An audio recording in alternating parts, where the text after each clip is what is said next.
and any member of the public who desire to speak on this matter. Anyone who would like to address the board should form a line behind the podium after the presentation. And then this matter will come back to the board for its final action at a future meeting. So if you would, is anybody here so come right up to the podium, please.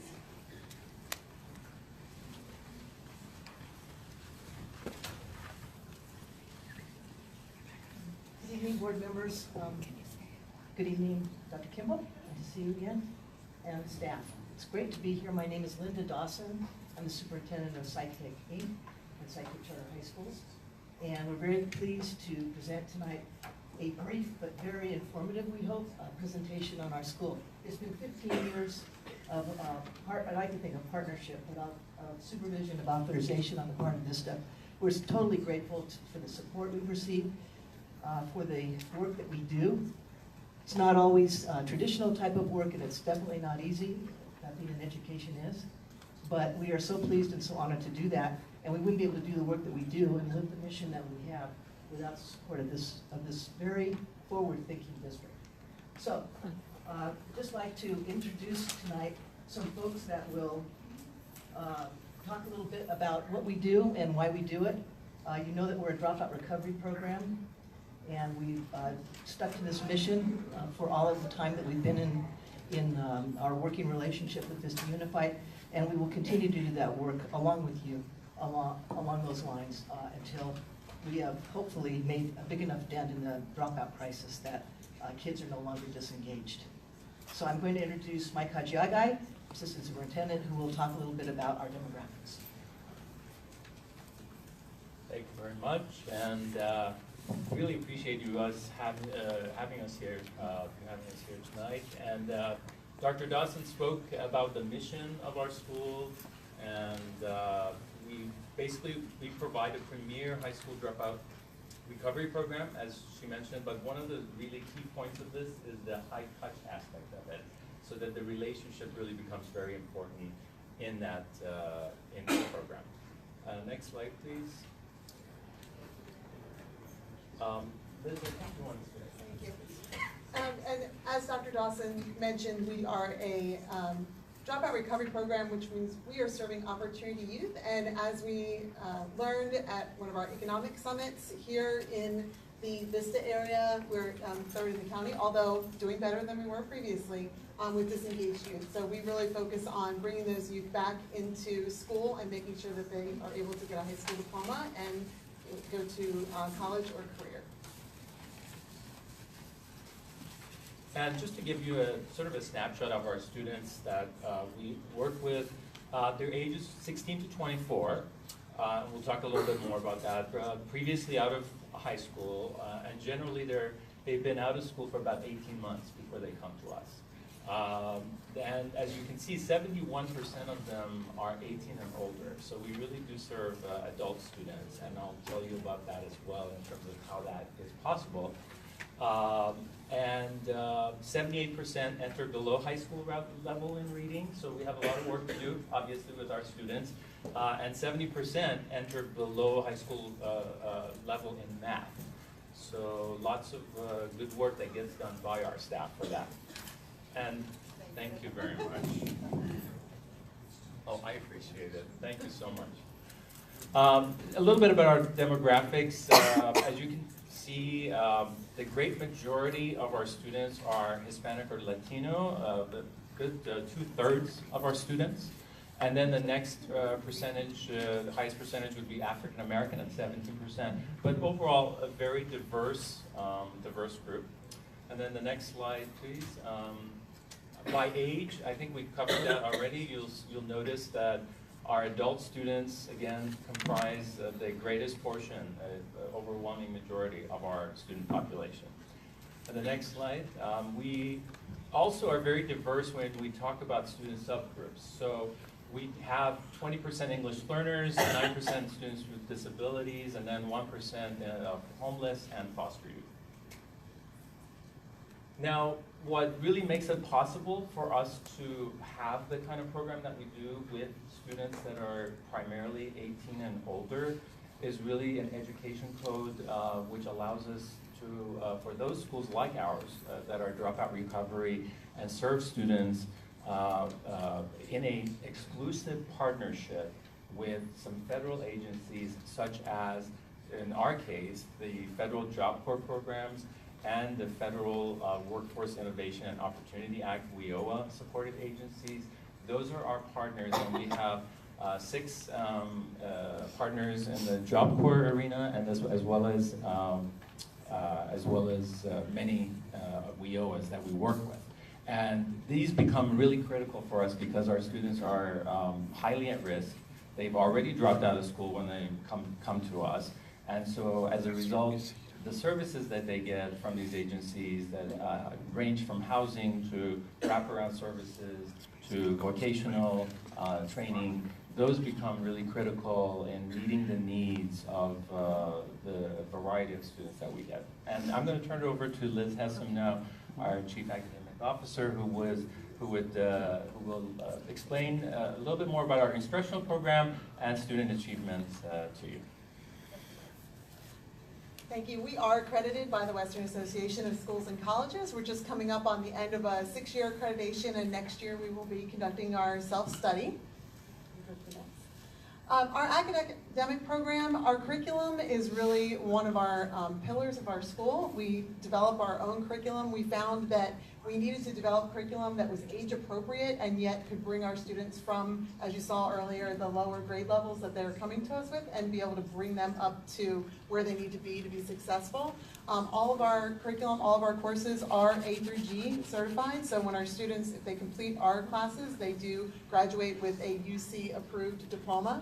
81% of our students last year completed A through G courses. And we're also standards aligned and mastery based. So students need to achieve 80% mastery before they can move on in the curriculum. We have over the past 5 years, we did receive the California Career Pathways Trust Grant, and we were able to develop 5 career pathways: advanced manufacturing, IT, healthcare, agriculture, and advanced transportation. We're currently also recipients of the CTE Innovations Grant, which has helped flesh out some of these pathways, and we are in the process of applying for the Strong Workforce Program grants, which will strengthen our relationships with community colleges, and also we've reapplied for our CTIC grant. So all of this, of course, supports our mission of real learning for real life, and making sure that our students have access to all of the programs that are available to them to be more successful in their career and in college. We believe very strongly in personalized learning. Our schools are open entry, open exit. So we have students coming in all throughout the school year, and we assess them where they are. We see what courses they need, what grade level they're in, what their interests are, and then each student has an individualized plan. They sit down with their teacher, they figure out their graduation plan, what assistance they might need, and so we're able to really tailor that to each student based on what they're coming to us with and then where they want to go. As far as accountability is concerned, we are considered an alternative school, and therefore will be measured by the Dashboard for Alternative Schools. The state, as you may know, is in kind of a state of flux right now. They're coming up with some new measures and implementing them as we go along. And so we will be measured under those 6 indicators: academic, EL progress, graduation rate, suspension rate, college and career. Go to the next slide. So this is our current dashboard, and as you can see, we haven't been measured by all 6 measures yet, because this year, well, the English learner progress is because they've implemented the LPAC test, and so we'll get that next year. We did not have enough students in our pools for English language and math due to the transient rate of our students, and the only scores that count are those that were enrolled as of the fall count date. And so although we tested 230 students, only 14 of them were counted for our measurement. I'm going to show you in just a minute how we are addressing that. Our suspension rate data is always really strong. We're good there. We have very low suspension rate. Our graduation rate and college and career indicators are linked. So the graduation rate is now on a 1-year cohort, which is actually really good for us. Unfortunately, this data doesn't really reflect that yet, because we had to change the way that we were categorizing our students in grade levels. So we are coming up with a plan, and actually if you can go to the next slide, just to deal with the reading and math, and I apologize because you cannot tell what those things say down there on the bottom, but basically on the left-hand side, oh, wow, thank you, is our reading indicators, and then on the right-hand side is math over the past 5 years. This data comes from Stanford University. We have Dr. John Schachter, who helps us come up with what we call a growth to standard model. We use the Renaissance Place STAR assessments in reading and math, and we assess our students quarterly, and our principals and leaders at the sites look at this data, and we really use it to drive instruction. This is from our San Diego site, and if you look on the left-hand side, we were below standard for a year or two. That was largely due to the large EL population we have at that site, and so we implemented the Eloquence program and really found that we were able to see impressive gains from our students, and then for the past 2 years have been above standard. So this is the information that we are using to provide for the state as our local measures, because the standard accountability measures don't reflect the growth that our students are making on an individual basis. Next slide, please. Started to talk about the graduation rate indicator. The goal for the alternative schools is 67%. As you can see here, we're currently registering at 35%. That has put us in a comprehensive support and improvement school, which means we will be getting some support in creating a plan for increasing our graduation rate. Our goal is to get to 70% and beyond, but for the first year to reach that 70% goal, part of it is making sure that we have accurate record keeping and that our students are identified as seniors in an appropriate way. And then also really focusing resources and support on those students, because we know we have students who come in and they should graduate within 6 months, but because of all the barriers that they have, we're really working on identifying how to meet their needs. Okay. Almost done here. So we just wanted to highlight some of our achievements over the years. We have graduated over 10,000 students, and so those are 10,000 students here in California that were previously dropouts and are now high school graduates. And our last slide, we just wanted to talk to you about one particular student who is from here in the Oceanside Vista area. Jenny just graduated from our North County campus. She is an amazing young woman. She has 2 young children. She's experienced many barriers, homelessness and lack of education, lack of a job, and now she has taken advantage of several programs here in North County. She's living in an apartment with her family and is currently working at a facility that cares for adults with disabilities, and she wants to continue on with her education in the healthcare field. So thank you all so much for your time. I really appreciate it. And again, just to reiterate what Dr. Dawson said, we really appreciate the support of the board over the years for our program.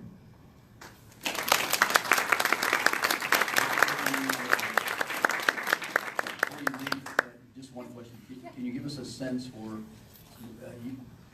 you don't have a geographical limitation as to the students who are enrolled, is that correct? Correct. Okay. Can you give us a sense of where your students are coming from, what geography in the North County area? So we are located over off of College, right in the QLN Center, and so we're on the Vista Oceanside border right there, and so our students largely come from that area, although we do have students that even travel from Escondido and different parts of North County. Vista, we're right on the train line there. Oh my gosh, it just flew out of my head. The train that goes right there. And the Sprinter, thank you. I was like, it's not the first or the other one. And so we do have a lot of students that actually come in from either the Oceanside area or Inland Vista to attend our school. Anyone from the southern part of the county at all? I don't know that information off the top of my head. I apologize. That's okay. Yeah. Thank you. Thank you so much. Yeah, thank you. Okay, so thank you petitioners for your presentation. We will now take comments from members of the public.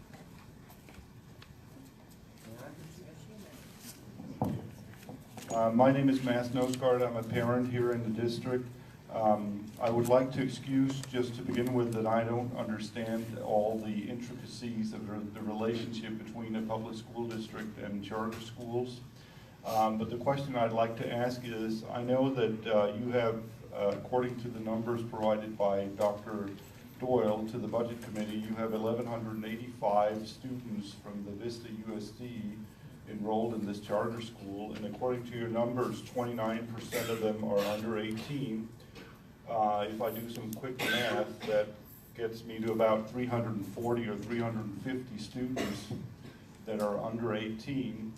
I'm curious why they can't be helped better in places like Alta Vista, for instance, given that you refer to your relationship with the district as a partnership.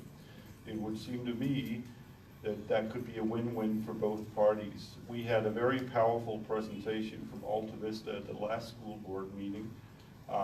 They certainly have a lot of success getting kids through their program, and given that one of the flags that you raise in your presentation is that you have a very low graduation percentage, I feel they may be better served in the district offering.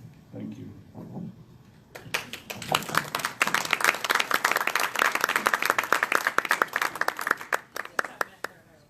So there's a two-step process to approve a charter school or approve a renewal for a charter school. SciTech is a renewal.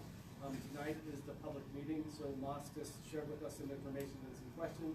We would bring back information to the audience and to the board at the next meeting, and it will be at that time that we would answer those questions. Okay.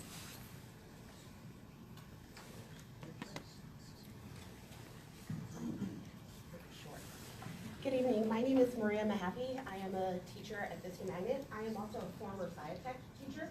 I worked at the San Diego campus, and so I have some questions that I would put forth to the board that you might want to consider when thinking about renewing the application for the charter. I noticed that the information provided did not have substantial data about the matriculation to college and university. They do understand that the program is linked to Job Corps. So the majority of students are moving towards some type of vocational occupation, but with the high school diploma, they certainly have the opportunity and option. So as a school district linked to a charter school, I would urge you to look further into what is matriculation rate to college. Are there students going into college with the requisite skills needed from the curriculum that they are being provided? I would also ask that you consider how they're categorizing students. When I taught there several years ago, students were generally categorized as either 11th or 12th graders because they had about a 2-year stay at both Job Corps and SciTech. However, many of my students were not academically at an 11th or 12th grade level, despite being 21, 22, 23, all the way up. I would also ask that you look into the information to see how many students from Job Corps are choosing to enroll in SciTech as opposed to getting the GED, which is also an option to them through Job Corps. That would be rather telling to see how many are electing this program as opposed to GED. And then also, what types of opportunities are they offering their students to lower the recidivism level? When I was a teacher there, not only did I have students who had committed misdemeanors, but I had convicted felons as former students. So looking at those types of supports that are provided at a dropout recovery high school, when that is their purpose, is something that I would urge you to explore a little further. Thank you.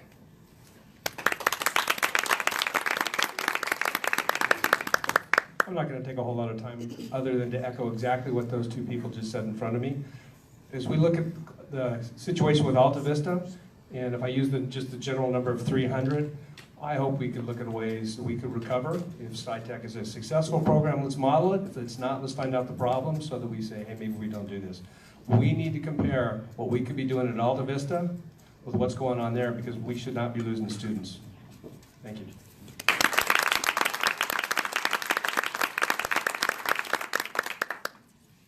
More of the same. I quickly looked up the Alta Vista graduation rate, and they're yellow. And I think that's probably pretty good for the types of kids that end up over there and the types of services that they need.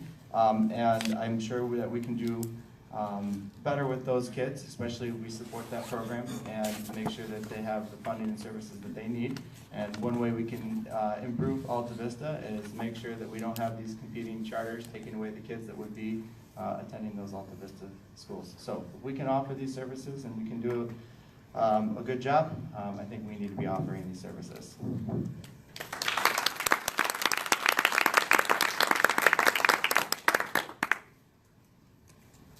Question?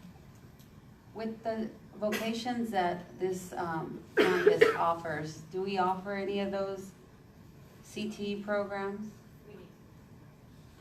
Well, I can answer a question now, but at the next meeting, we'll bring back a recommendation, and the simple answer is yes, that we offer a number of those vacations at our comprehensive high schools and at our continuation schools. There's also charter schools that we've chartered that offer those programs as well, so it's not the only charter school in our school district and boundary that we authorize that offer vocational programs. And I can give more specific information next week when we get the recommendation. So just for our new friends here, so when we have charters that are already under our umbrella, they will come and when they're up for renewal and we'll do what we do tonight. And then next week, our district gives a report on what they found, right, Nat? Correct. Next month. And then we decide. Next week will be a little bit quicker. Next week, tomorrow. Okay, thank you for your comments. The public hearing on Sayat Tech Charter School petition is now closed. Now we are back into open session. Okay, presentations by community members, public comments for things that are not on the agenda. So I have Catherine Sandall. Okay, before we get started, you guys gotta help me out here. You get 3 minutes to talk, so when you hear the buzzer, please don't make me stop you because it's really hard for me to do that, okay? Thank you. Hey, oh, sorry about that. My name is Catherine Sandall, and I'm an Alamosa Park parent. I wanted to come tonight just to confirm with the board and the superintendent that our school is not going to be closing or changing. Dr. Kimball did come to our school last Wednesday and confirms that she has no plans to close or change our school. And I just wanted the board to confirm these statements. I'm sure you all are aware of the concerns and the talks that were circulating as many parents have emailed you. It has not just been the statement that our school may be closing that has caused so much concern and worry. Is at our meeting, Dr. Kimball seemed unaware of other factors contributing to the concern. At the beginning of this year, we lost a teacher due to low enrollment in our transitional kindergarten class. Our parents found out that was a possibility and we rallied. We found 9 new students ready and trying to enroll into our transitional class. They were told they could not enroll and that we were then told that it was too late. That broke our trust with the board. We now don't feel that we have influence in our school's operations, and we don't feel that you all have been transparent with us. In conjunction with the statement that we might change to a magnet school was remarks regarding our low enrollment numbers. This has been something the parents and Ms. Anderson, our principal, has discussed in length. We have several ideas for marketing and have started implementing them. Dr. Kimball and the district has not come to us to ask us what we can do to grow our school, but she did mention it as to non-Alamosa Park parents that it is a concern. This again deteriorated our trust that remained with Dr. Kimball and the district. If our numbers are low and are concerning, we would like to have a say in that. We would like to grow our school, but it does not seem that the district and Dr. Kimball is in the idea of that. She talked a lot about marketing, but those are all things that we've already discussed and have ideas for. It seemed to us that the district and Dr. Kimball saw our school as a disposable school, and I'm here to tell you that we are not. We just want transparency as well, not only in our enrollment, the lack of enrollment, but also working with us to provide a new principal, as our principal will be retiring this year.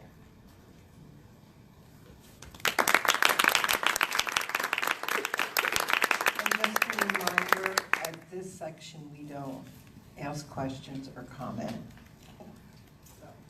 Letha McWay.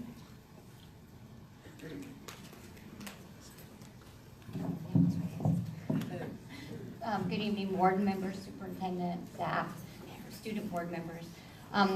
As a prior board member, I understand the complexities of the decisions that are up before you in the next month. Thank you, Bill.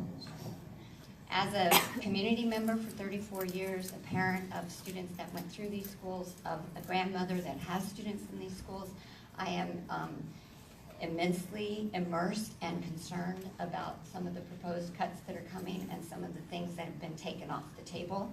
I would really encourage you all, this is, it's very difficult. I've sat in your place. I know what it's like to make budget cuts and cut people's jobs, but I feel like we're not looking at the top level as much as we could. I think the Alta Vista plan was a good plan, moving those kids over, saving $1.2 million. I think it was a mistake when we left Olive open for 3 years and a huge, enormous cost to the district. I think we can spend our monies, we need to spend them more wisely, and we need to look at Director of Communications, the Innovation Superintendent. I mean, you just have to look at all those positions and not just classified and teachers. Thank you.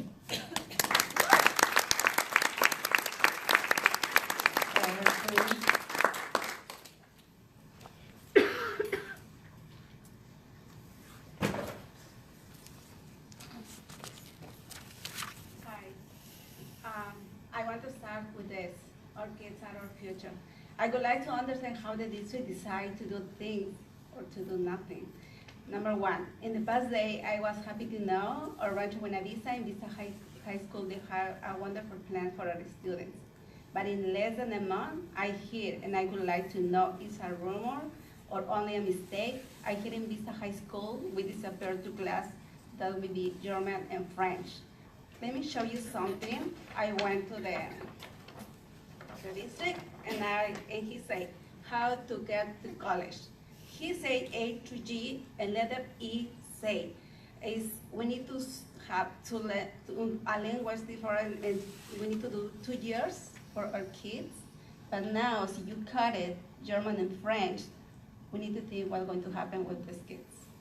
And I don't know if these kids will be confused, and they're going to get this paper, and they're going to put in trash, because maybe it's not communication, and they're going to understand what happened now. And number 2, I don't understand really, but I reading, now someone want to increase, treat that 25% and retroactive, and to me, I don't know what is the best example for us to explain this. It's like, I'm simple, I am a mom, and my example is this. See, I have 2 kids, and one of my child say, Mom, I want to learn to play guitar. And I said, we can, because the budget in this home is tight. And my second child say, Mom, I want to learn to swim. And I answer, we can, because the budget in this home is tight. But what happened a few days after, when Mommy say, kids, stay home with your auntie, and I to go to do my manicure and my pedicure. My children going to say, wait a minute, Mom. You said that the budget in this home is tight. Yes, it's tight for you, for my children, but it's not tight for Mommy. Mm-hmm. And now, my question is, whether this is going to get more money, see the district say that the budget is tight. And please, don't make me think the district is saying like my mommy example. They're like, Mommy was hiding money. And I think so. The district is going to do the same when you bought in for giving the money for retroactive. You see, you have that money, I think that Mommy has more money in his pocket. Thank you so much, and we need to think our kids are our future.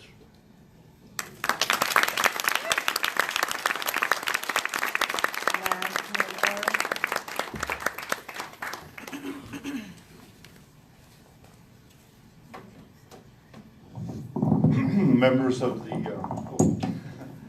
of the school board and Dr. Kimball. I was honored to be part of the Superintendent's Budget Advisory Committee. And at the special board meeting on February 7th, I was very happy to see that several of the committee's suggestions had made it onto the superintendent's list of budget reductions. Most notably, the suggestion to cut the spending on consultants by $2 million. But as you know, Dr. Kimball's list also contains some very painful suggestions described as priority 3, and they are elimination of hourly prep teachers, reduce teachers on special assignments for the wheel used for elementary, eliminate personal learning teachers, reduction of 2 professional development days, which is essentially teacher brain maintenance, and reduction of 2 instructional days. And I believe we should do everything we can to avoid having to make any of those 5 suggestions a reality. And the reason for that is they are in direct conflict with the goals that we have pursued for years through the LCAP in this district. They would deny homeschools the ability to offer what is offered at magnet schools, and they would make it less attractive for people to send their kids to school in VUSD and for teachers to work here. And one way to avoid having to make any of those suggestions a reality is to look at some of the committee's suggestions that did not make it onto the superintendent's list of budget reductions. All of the material that was provided to the committee is available on the district website, and I'm thankful for that level of transparency.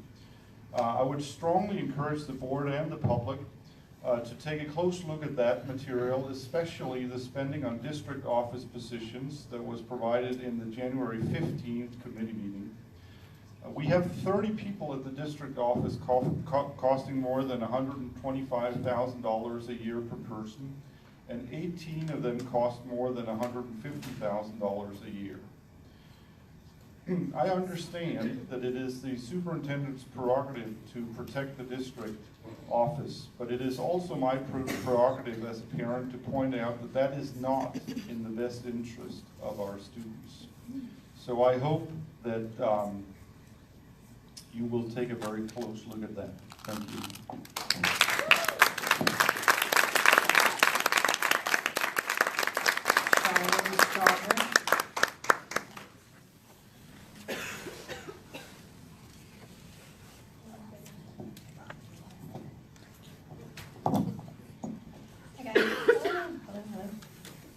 First, I want to say congratulations to the Golden Apple winners. That's awesome. And our very own Vista Academy Library Tech, Filomena Romo. She's amazing. We're lucky to have her. We're lucky to have all of our dedicated staff. They're passionate and we need them, and we owe them a huge debt of gratitude, so thank you to them and for you guys for recognizing them. I also want to say thank you sincerely to the board members who saw the value of Alta Vista and who together saved that school. Thank you for taking it off the list. Alta Vista saves lives. It prepares kids for college and career. It keeps the bond of young mothers and their children whole, and it keeps kids in our district. These students can rest a little easier knowing that the community will stand up for them and that the board will listen. And we need the board to listen tonight. While it is a comfort that Alta Vista is no longer on this list of budget cuts, we need the board to do something to ensure that Alta Vista and all our schools remain safe from political whims in the future. We need the board to ensure that what happened to Alta Vista won't happen again. There is a process to follow if a school is ever underutilized. The California Ed Code Best Practices for School Closures. Superintendent Kimball outlined this process perfectly in her conversation with Alamosa parents, sharing that the right way is to involve stakeholders as a first step, to work together to see what the problem is and what can be done in order to avert a closure. But the process she outlined was not the process she followed in announcing the closure of Alta Vista. And that process was not followed in announcing the closure of Olive. Whether or not a school may need to close, we first must get the data and have the conversations and do the real work together. At Alta Vista, folks are resting a little easier thanks to you. But they are rightly uncertain of the future of their school, and we need to give them the assurance that we will uphold our commitments, that we will respect their needs as students first. Hundreds of credit deficient students are relying on us to do the right thing. Some who are in continuation schools today, and some who need the resources that these schools offer, but currently haven't been given the chance to take advantage of them. We owe all these kids the assurance that we will follow the process outlined in the California Ed Code to start with stakeholder involvement and fact-finding to uncover why we are underutilizing these resources and to see how we as a district can lift schools up, not tear them down. I want us to remember who we are as a district, to always keep in mind what we believe in and who we believe in. I believe in us. I hope you do too.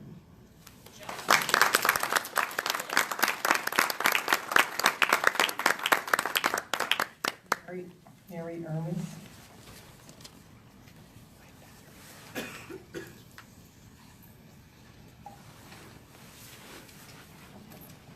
Hi, my name is Mary Ermis, and I'm a instructional assistant for the district. I have a little bit of a history lesson to give you, and thank you to Letha, my mascot. So, the district receives state money for professional development for instructional assistants. And years ago, when Late Start Monday started, instructional assistants were supposed to be included in that professional development. As of today, only 5 sites in Vista Unified have professional development on a regular and weekly basis. Some sites just have their instructional assistants show up an hour late, not working while being paid.